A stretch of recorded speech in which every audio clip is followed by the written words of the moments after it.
Hi, my name is Justin Moore, and this is my presentation on how worker stress and burnout affects the workplace.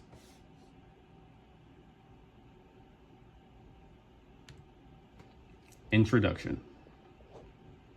Workplace stress and burnout are common challenges that significantly impact employee well-being and organizational success.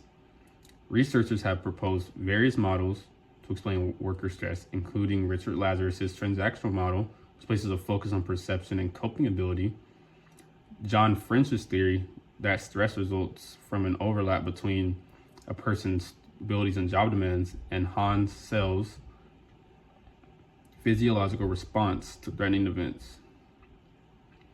Workplace stress can manifest both psychologically and physically, leading to burnout, reduced productivity, and interpersonal conflicts.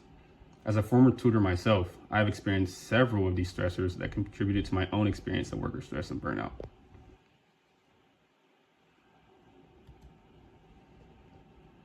This is an example of a case study.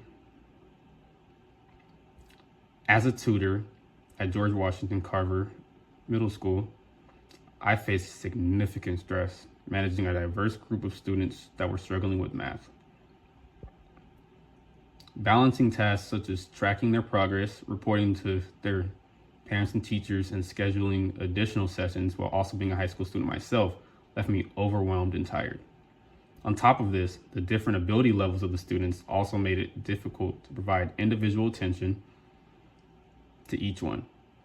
And the pressure to improve their performance before the semester ended added to my stress. Although my boss offered me resources and advice, it did not alleviate the heavy workload or time constraints, further compounding my stress. I even considered quitting and focusing on my own academic goals because the stress was causing me to become demotivated and disillusioned at work. To cope, I restructured sessions around small, achievable goals and eventually requested reduced hours, explaining that overwork was hindering my ability to provide adequate instruction to the students.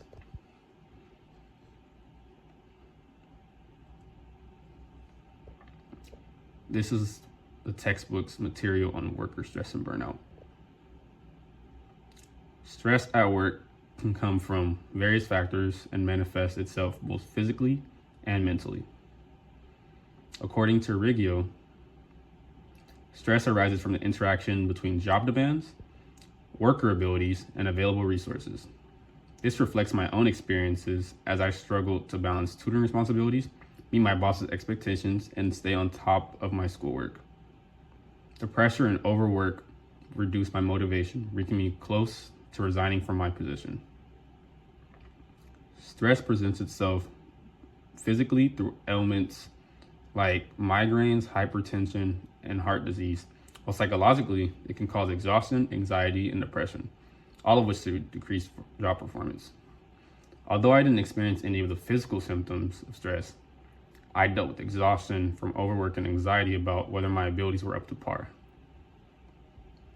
Research shows that stress is common in high stress careers like traffic control, medicine, and dentistry, which demand constant awareness, long hours, and emotional resilience.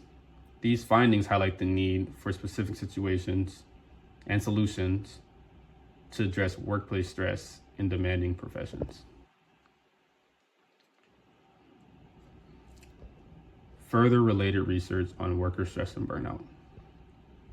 According to the textbook, employee stress and burnout harm both workplace productivity and overall well-being of workers. Gabriel and Agunis conducted a study addressing this question. What organizational strategies can prevent and combat employee burnout, especially during crises such as the COVID-19 pandemic? To figure this question out, they explored organizational strategies to prevent burnout, focusing on chronic work-related stress as a key factor in their study. Their review-based design highlighted burnout symptoms like fatigue, isolation, reduced creativity, increased accidents, absenteeism, and increasing costs for business, displaying the severe personal and professional impacts of unmanaged stress. The study proposed 5 key strategies to address burnout after it was concluded. The first was implementing stress management activities. Secondly, allowing employees to personalize their work environments. Thirdly, creating social support networks involving employees in decision making was fourth. And lastly, using effective performance management systems. These approaches aim to reduce burnout, boost well-being, and maintain productivity, particularly during crises like the COVID-19 pandemic. The findings emphasize the importance of proactive steps to support employees, especially when increased job demands and limited resources increase stress. Solutions for worker stress and burnout. After reading the textbook and different articles regarding worker stress and burnout, I have come up with a few solutions as to how the workplace stress and burnout problem that I face can be remedied. Based on the textbook, work overload, which is caused by excessive demands and responsibilities, was a major stressor in my work role. My boss hiring a teaching assistant for me could have reduced this workload, allowing me to focus more on supporting the kids. Creating a supportive workplace environment is also very important. Encouraging a regular communication between tutors and their supervisors, as requested by Gabriel and Agunas, would allow for greater collaboration and problem solving. Additionally, involving tutors in decisions about lesson plans and resources would increase their sense of control, reducing stress and burnout. Finally, incorporating wellness activities like time management training and meditation exercises, as supported by Rigio, could enhance employee confidence and resilience, helping tutors view challenges as achievable rather than overwhelming. And lastly, this is my references page. And that is my presentation.